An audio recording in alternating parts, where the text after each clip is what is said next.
create hydroelectric power off this river or no? We have one hydroelectric power, 54 megawatts on that. Yes, we have one. The first one have 50 years ago, but we have a plan to build another one, 32 megawatts on the river. That'll create enough power for. But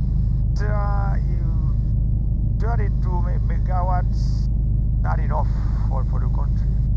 But we can increase. It's a start. Exactly.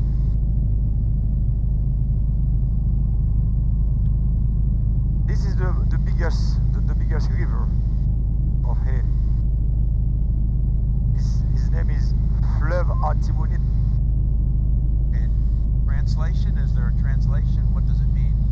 Artibonite.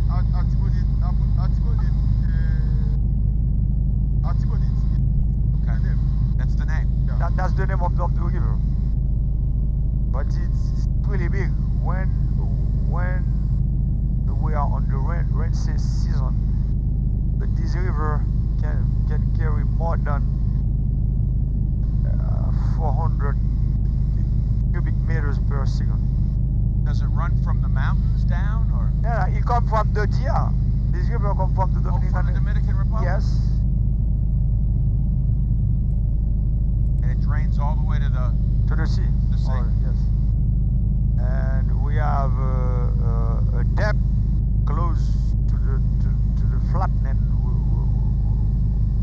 We are planting rice, and we have capacity to irrigate more than 30,000 hectares of land with this river. And that land there is all fertile land. Flat land. Fertile.